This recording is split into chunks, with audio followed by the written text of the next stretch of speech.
El extraño viaje de Richard Clayton. Robert Bloch. Richard Clayton se asió de tal forma que quedó erguido como si fuera un saltador esperando para zambullirse desde un alto trampolín hacia el azul. Realmente era un saltador. Una espacionave plateada era su trampolín y pensaba zambullirse no hacia abajo, sino hacia arriba, hacia el cielo azul.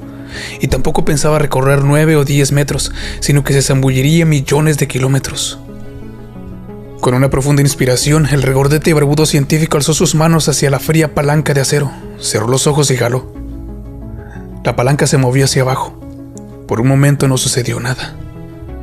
Luego un repentino estremecimiento lanzó a Clayton por el suelo. La Futuro se estaba moviendo. De alas de pájaro batiendo mientras se alzan al cielo, de alas de mosca zumbando en su vuelo, de estremecimientos que sacuden los músculos que saltan, de todas estas cosas estaba compuesto el golpe. La espacionave Futuro vibraba locamente, se agitaba de un lado a otro y un zumbido estremecía las paredes de acero. Richard Clayton yacía atontado mientras crecía un zumbido agudo en el interior de la nave. Se puso de pie frotándose la magullada frente y se tambaleó hasta su pequeña litera. La nave se estaba moviendo y sin embargo la terrible vibración no disminuía. Contempló los controles y maldijo suavemente. Buen Dios, el panel está roto. Era cierto, el cuadro de mando se había roto por el tirón. El cristal partido había caído al suelo y los diales colgaban inútiles de la faz desnuda del panel. Clayton se sentó desesperado. Esto era una gran tragedia. Sus pensamientos retrocedieron 30 años hasta el tiempo en que, siendo un niño de 10 años, había sido inspirado por el vuelo de Lindbergh. Recordó sus estudios y cómo había utilizado el dinero de su millonario padre para perfeccionar una máquina voladora que cruzaría el espacio mismo. Durante años, Richard Clayton había trabajado, soñado y planeado. Había estudiado a los rusos y a sus cohetes y organizado la Fundación Clayton y contratado mecánicos, matemáticos, astrónomos e ingenieros para trabajar con él. Y entonces había producido el descubrimiento de la propulsión atómica y la construcción de la Futuro. La Futuro era un casco de acero y duraluminio, sin ventanas y aislado por un proceso secreto. En su pequeña cabina había tanques de oxígeno y depósitos con tabletas alimenticias, productos químicos energizantes, un sistema de aire acondicionado y el suficiente espacio como para que un hombre pudiera caminar 6 pasos. Era una pequeña celda de acero, pero en su interior Richard Clayton pensaba realizar sus ambiciones. Se ayudaría mediante cohetes para escapar de la esfera gravitatoria de la Tierra y luego movería la nave mediante la propulsión de descargas atómicas. Clayton pensaba llegar a Marte y regresar. Le llevaría 10 años llegar a Marte y otros 10 en regresar, porque el aterrizaje de la nave necesitaría de otras descargas de cohetes adicionales. A 1500 kilómetros por hora. No era una imaginaria travesía a la velocidad de la luz, sino un viaje lento y pesado, pero científicamente cierto.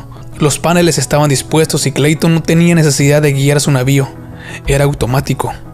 ¿Pero y ahora qué?, dijo Clayton contemplando el cristal astillado. Había perdido contacto con el mundo exterior. Le había sido imposible averiguar su proceso en el panel, incapaz de juzgar el tiempo, la distancia y la dirección. Estaría ahí sentado durante 10, 20 años, solo en la diminuta cabina. No había habido espacio para libros, o papel, o juegos con los que divertirse. Estaba prisionero en el negro vacío del espacio. La Tierra ya debía de haberse esfumado muy lejos por debajo de él. Pronto sería una esfera de ardiente fuego verde, más pequeña que la esfera de rojo fuego situada adelante. El fuego de Marte. El campo se había llenado con multitudes para verlo partir. Su asistente Jerry Chase le había controlado. Clayton se los imaginaba contemplando cómo su brillante cilindro de acero emergía del gaseoso humo de los cohetes y se abalanzaba como una bala hacia el cielo. Luego su cilindro debía de haberse perdido en el cielo y las multitudes se irían a sus casas y olvidarían. Pero él permanecería aquí en la nave durante 10, durante 20 años. Sí, permanecería, pero ¿cuándo terminaría la vibración? El estremecimiento de las paredes y del suelo a su alrededor era difícil de soportar. Ni él ni los expertos habían contado con este problema. Los temblores le agitaban su dolorida cabeza. ¿Qué ocurriría si no cesaban? Si duraban durante todo el viaje. ¿Cuánto tiempo podría resistir sin volverse loco? Podía pensar. Repasó cada pequeño detalle de su vida, desde su nacimiento hasta el presente, y pronto hubo gastado toda la memoria en un tiempo ridículamente corto. Entonces volvió a notar la horrible pulsación a su alrededor. «Puedo hacer ejercicio», dijo en vocita, y paseó por el piso 6 pasos hacia adelante, 6 pasos hacia atrás, y se cansó de eso. Suspirando, Clayton se dirigió a las alacenas y tomó sus cápsulas. «Ni siquiera puedo pasar el tiempo comiendo», observó amargado. «Las trago y ya está». La vibración borró la sonrisa de su rostro. Era enloquecedora. De nuevo se recostó en la agitada litera, añadiendo oxígeno al sistema de aire. Dormiría entonces. Dormiría si es que ese maldito tamborileo se lo permitía. Soportó los horribles chasquidos y gruñó durante todo el rato, cerrando la luz. Sus pensamientos giraron alrededor de su extraña posición, un prisionero en el espacio. Afuera giraban los ardientes planetas y las estrellas se deslizaban por la negra oscuridad de la nada espacial. Aquí yacía seguro y acobijado, en una cámara vibratoria, a salvo del gélido frío. Si tan solo cesasen aquellas terribles sacudidas. Y no obstante tenía sus compensaciones. No habría periódicos en el viaje para atormentarle con los relatos de la inhumanidad del hombre con el hombre, ni tontos programas de radio o de televisión para molestarle. Tan solo esa maldita y omnipresente vibración. Clayton durmió, atravesando el espacio. No era de día cuando despertó. No era de día ni de noche. Tan solo estaban él y la nave en el espacio, y la vibración era continua, destrozándole los nervios en el incesante golpeteo contra su cerebro. Las piernas de Clayton temblaban mientras se llegaba al armario y comía sus píldoras. Luego se sentó y comenzó a sufrir. Una terrible sensación de soledad estaba comenzando a asaltarlo. Estaba tan aislado aquí, tan separado de todo. No había nada que hacer. Era peor que estar prisionero en aislamiento confinado. Al menos, los prisioneros tenían celdas más grandes. Veía el sol, respiraba aire fresco y contemplaban algún rostro ocasionalmente. Clayton había pensado siempre en ser un misántropo, un recluso. Ahora deseaba ver otro rostro. A medida que pasaban las horas tuvo extrañas ideas. Deseaba ver la vida en cualquier forma. Hubiera dado una fortuna por la compañía aún de un insecto en este calabozo volador. El sonido de una voz humana hubiera sido un cielo. Estaba tan solo. No había nada que hacer sino soportar los tirones, pasear por el estrecho suelo, comer sus píldoras, tratar de dormir. Nada en qué pensar. Clayton comenzó a desear que llegase el momento en que sus uñas necesitasen ser cortadas. Haría que esa tarea durase horas. Examinó cuidadosamente sus ropas. Contempló durante horas en el pequeño espejo su barbudo rostro. Memorizó su cuerpo. Escrutó tocios los artículos que contenía la cabina de la Futuro. Y sin embargo no estaba lo suficientemente cansado como para dormir de nuevo. Sentía constantemente un pulsante dolor de cabeza. Al fin logró cerrar los ojos y sumergirse en una pequeña dormivela, interrumpida por tirones que lo agitaban, haciéndolo despertar. Cuando finalmente se alzó y encendió la luz, al tiempo que dejaba pasar algo más de oxígeno, hizo un terrible descubrimiento. Había perdido todo sentido del tiempo. El tiempo es relativo, le habían dicho siempre, y ahora que se daba cuenta de cuán verdadera era, no tenía nada con qué medir el tiempo, ni reloj, ni posibilidades de ver el sol o la luna o las estrellas, ni tampoco actividades regulares. ¿Cuánto tiempo llevaba viajando? Por mucho que tratase no lograba recordarlo. Había comido cada 6 horas, o cada día, o cada 20. Había dormido una vez cada día, una vez cada 3 días o 4 días. ¿Cuán a menudo había paseado? Sin instrumentos con los que situarse, estaba totalmente perdido. Comió sus píldoras en forma irregular, tratando de pensar a pesar del atontamiento que aborgataba sus sentidos. Esto era tremendo. Si había perdido la medida del tiempo, quizás pronto perdería el conocimiento de su propia identidad, en lo que sería allí en la astronave, mientras cruzaba por el vacío hacia los planetas. Solo, atormentado en una pequeña celda, tenía que aferrarse a algo. ¿Qué era el tiempo? Ya no quería pensar en él, ya no quería pensar en nada. Tenía que olvidar el mundo que había abandonado o la memoria lo pondría frenético. Tengo miedo, murmuró. Tengo miedo de estar solo en la oscuridad. Quizá haya pasado la luna. Quizá me encuentre a 1,5 millones de kilómetros de la Tierra, o a 15 millones. Entonces Clayton se dio cuenta de que estaba hablando consigo mismo. En ese camino se hallaba la locura, pero no podía detenerse, como tampoco podía parar la horrible vibración desmembradora que lo rodeaba. Tengo miedo, murmuró en una voz que sonaba vacía en la pequeña habitación zumbante. Tengo miedo, ¿qué hora es? Cayó dormido, todavía susurrando, y el tiempo siguió su marcha. Se despertó con nuevo valor, había perdido el control, razonó. La presión exterior, a pesar de la apresuración, debía haber afectado sus nervios. Tal vez el oxígeno lo hubiera atontado, y la dieta de píldoras era mala. Pero ahora había pisado la debilidad. Sonrió atravesando la cabina. Entonces volvieron de nuevo sus pensamientos. ¿Qué día era? ¿Cuántas semanas habían pasado desde que había partido? Quizá ya hubiesen pasado meses, 1 año o 2. Todo lo referente a la Tierra parecía lejano, casi parte de un sueño. Se sentía ahora más cercano a Marte que a la Tierra. Comenzó a anticipar en vez de recordar. Durante un tiempo, todo había sido mecánico. Había encendido y apagado la luz cuando lo había necesitado, tomado las píldoras por hábito, recorrido el suelo sin pensar, atendido inconscientemente el sistema de aire, dormido sin saber cómo ni cuándo. Gradualmente Richard Clayton olvidó su cuerpo y los alrededores. El permanente zumbido de su cerebro se convirtió en una parte de él, una dolorida parte que le decía que estaba zumbando a través del espacio en una bala plateada, pero significaba algo más, porque Clayton ya no hablaba consigo mismo. Se olvidó de él mismo y soñó tan solo con Marte que se hallaba enfrente. Cada pulsación de la nave decía: Marte, Marte, Marte, Marte. Sucedió una cosa maravillosa. Aterrizó. El navío se clavó en proa temblando. Luego se depositó suavemente sobre el gaseoso césped del planeta rojo. Durante largo tiempo Clayton había sentido el tirón de la extraña gravitación. Sabía que los ajustes automáticos de su navío estaban disminuyendo las descargas atómicas y usando del tirón gravitacional natural del mismo Marte. Ahora el navío aterrizó y Clayton abrió la puerta, rompió los sellos y salió fuera. Rebotó suavemente en el césped púrpura. Sentía su cuerpo libre flotante. Había aire fresco y la luz del sol parecía más fuerte, más intensa, aunque las nubes velaban el brillante globo. A lo lejos se alzaban los bosques, los verdes bosques con la vegetación púrpura que cubrían los árboles.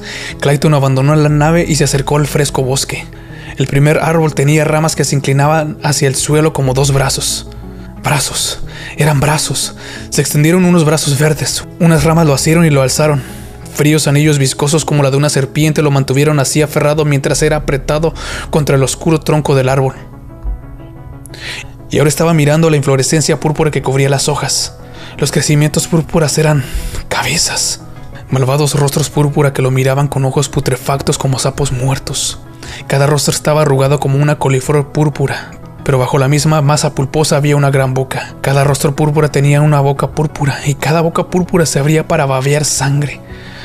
Ahora los brazos vegetales lo apretaron más fuertemente contra el frío y el palpitante tronco, y uno de los rostros púrpura, el rostro de una mujer, se acercaba para besarle. El beso del vampiro. La sangre brillaba escarlata en los sensuales labios que se le acercaban a los suyos. Se debatió, pero las extremidades lo aferraban fuertemente, y llegó el beso, frío como la muerte. Su llamarada helada le recorrió todo su ser y sus sentidos se ahogaron. Entonces Clayton se despertó y supo que era un sueño. Su cuerpo estaba cubierto de sudor. Esto le hizo darse cuenta de su propio cuerpo. Se acercó al espejo. Una sola mirada le hizo retroceder horrorizado. ¿Era eso tan solo una parte del sueño? Mirando el espejo, Clayton vio reflejada la faz de un hombre envejecido. Las facciones estaban muy barbudas y se veían pliegues y arrugas, mientras que las antes mofletudas mejillas estaban ahora hundidas. Los ojos eran lo peor. Clayton ya no reconocía sus propios ojos. Rojos y hundidos eran huesudas cuencas. Ardían con una asombrosa mirada de horror. Tocó su rostro y vio cómo la mano cubierta de venas azules se alzaban en el espejo y recorrían el canoso pelo. Retornó un parcial sentido del tiempo. Había estado aquí durante años. Estaba siendo viejo. Naturalmente, la poca normal vida lo hacía envejecer más rápidamente, pero no obstante debía haber pasado un gran intervalo de tiempo. Clayton sabía que pronto alcanzaría el final de su viaje. Deseaba alcanzarlo antes de tener más sueños. De ahora en adelante, la cordura y sus reservas físicas debían combatir contra el invisible enemigo que era el tiempo. Trastabilló una vuelta de la litera, mientras temblando como un metálico monstruo volador, el futuro cruzaba la negrura del espacio interestelar. Ahora estaban golpeando el exterior de la nave. Sus brazos de acero estaban rompiendo la puerta. Los negros monstruos metálicos entraron con un paso de hierro. Sus severos rostros tallados en acero no tenían ninguna expresión cuando aferraron a Clayton por los costados y lo arrastraron fuera. Se lo llevaron a través de la plataforma metálica, caminando tiesos con pies que clacateaban al chocar contra el metal. Grandes tubos de acero se alzaban en plateadas espiras a todo su alrededor y lo llevaron a una torre de hierro. Subieron las escaleras. Clan, clan, clan, resonaban los grandes pies metálicos. Las escaleras de hierro giraban sin fin y sin embargo continuaban. Sus rostros estaban fijos y el hierro no suda.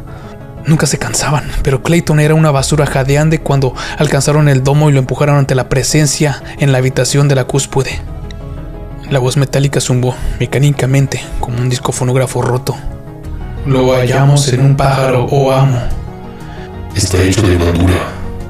Está vivo en alguna extraña manera. Un animal. Entonces dijo la resonante voz del centro de la habitación de la torre. Tengo hambre. Alzándose en un tono de hierro sobre el suelo estaba el amo, simplemente una gran trampa de hierro, con mandíbulas metálicas similares a las de una pala mecánica.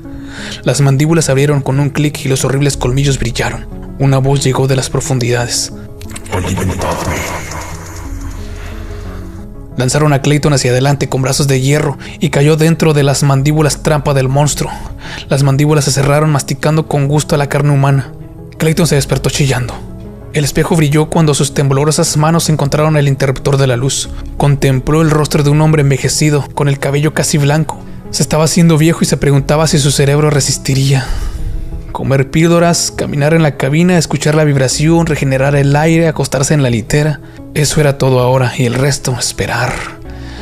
Esperar en una zumbante cámara de tortura durante horas, días, años, siglos, incontables eones. Y cada eón, un sueño. Aterrizaba en Marte y los fantasmas llegaban enroscándose desde una neblina grisácea. Eran formas en la neblina, como cenagoso ectoplasma, y podía ver a sus a través.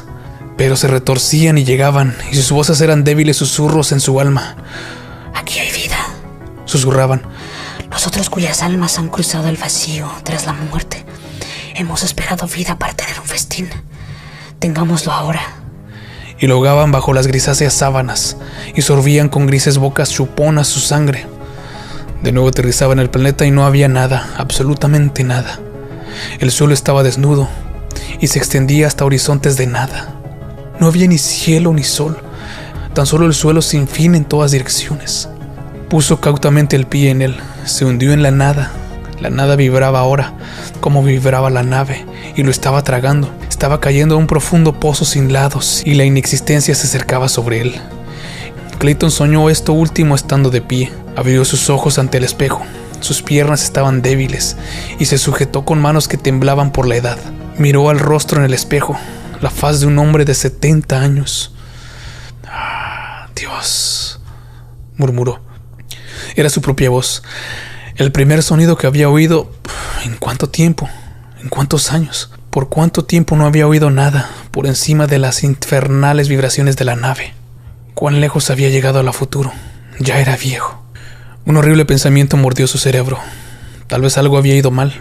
Tal vez los cálculos eran defectuosos y se estaba moviendo demasiado lentamente en el espacio. Quizá nunca llegase a Marte, o tal vez, y esta era una terrorífica posibilidad, había pasado a lo largo de Marte, errada la cuidadosamente calculada órbita del planeta. Ahora estaba zambulléndose en los solitarios vacíos del más allá. Tragó sus píldoras y yació en la litera, y notaba algo más encima. Se notaba algo más en calma ahora. Tenía que estarlo. Por primera vez recordaba la Tierra. ¿Y si hubiese sido destruida? ¿Y si hubiese sido invadida por la guerra o por la peste o por las enfermedades mientras él se había ido? ¿O si había sido golpeada por meteoros? ¿O alguna estrella moribunda había llameado la muerte sobre ella desde cielos enloquecidos? Unas nociones fantasmales lo asaltaron. ¿Y qué ocurriría si unos invasores cruzaban el espacio para conquistar la Tierra tal como él lo había estado cruzando hacia Marte? Pero no tenía sentido el preocuparse acerca de esto. El problema era alcanzar su propio objetivo. Tenía que esperar, inerme, mantener la vida y la cordura durante el tiempo suficiente para conseguir su objetivo. En el vibrante horror de su celda, Clayton se hizo una firme promesa con toda su desvaneciente fuerza. Viviría y cuando aterrizase vería a Marte. Muriese o no en el largo viaje de vuelta, existiría hasta alcanzar su meta. Lucharía contra los sueños desde este momento. No tenía forma de calcular el tiempo, tan solo un largo anonadamiento y el zumbido de esta infernal espacionave. Pero viviría. Ahora llegaban voces desde el exterior de la nave. Los fantasmas aullaban en las oscuras profundidades del espacio. Llegaron visiones de monstruos y sueños torturadores y Clayton los rechazó todos. Cada hora o día o año, ya no podía saber cuándo Clayton lograba arrastrarse hasta el espejo. Y siempre le mostraba que estaba envejeciendo rápidamente. Su cabello blanquecino y su rugoso rostro le recordaban su increíble senilidad. Pero Clayton vivía. Era ya demasiado viejo para pensar y estaba demasiado cansado. Simplemente vivía en el zumbido de la nave. Al principio no se dio cuenta. Estaba recostado en la litera y sus agotados ojos estaban cerrados en una especie de estupor. Repentinamente se dio cuenta de que la vibración había cesado. Sabía que debía estar soñando de nuevo. Se alzó dolorido y se frotó los ojos. No, el futuro estaba inmóvil. Había aterrizado. Estaba temblando incontroladamente. 2 años de vibración habían producido esto. Los años de aislamiento con tan solo sus locos pensamientos por compañía. Casi no podía ponerse de pie, pero este era el momento. Este era lo que había esperado durante 10 largos años. No, debían de haber pasado más años, pero podía ver Marte. Lo había conseguido. Había hecho lo imposible. Era un pensamiento inspirador, pero de alguna forma Richard Clayton le habría dado todo por saber tan solo en qué tiempo se hallaba y oírlo en una voz humana. Se tambaleó hasta la puerta, la puerta sellada hacía tanto tiempo. Había una palanca. Su anciano corazón bombeó excitado cuando empujó la palanca hacia arriba. La puerta se abrió. La luz del sol se deslizó en el interior. El aire sopló, aire que cosquilleó en sus pulmones y la luz no le hizo parpadear. Sus pies lo estaban llevando fuera. Clayton cayó en brazos de Jerry Chase. No sabía que era Jerry Chase, ya no sabía nada. Había sufrido demasiado. Chase estaba contemplando el debilitado cuerpo que yacía en sus brazos. ¿Dónde está el señor Clayton?, murmuró. ¿Quién es usted? Contempló la envejecida y arrugada cara. Pero si es Clayton, jadeó. Señor Clayton, ¿qué es lo que ha ido mal? Las descargas atómicas fallaron cuando se puso en marcha la nave, y lo que pasó fue que continuaron estallando. La nave nunca abandonó la Tierra, pero la violencia de las descargas nos impidió llegar hasta usted hasta ahora. No podíamos acercarnos al futuro hasta que se detuvieron. Hace un poco la nave dejó de temblar. Lo hemos estado vigilando de día y de noche. ¿Qué le pasó a usted, señor? Los apagados ojos azules de Richard Clayton se abrieron. Su boca tembló mientras débilmente suspiraba. Perdí la medida del tiempo. ¿Cuánto tiempo he pasado en el futuro? El rostro de Jerry Chase era grave cuando miró de nuevo al viejo y respondió suavemente. ¿Tan solo una semana?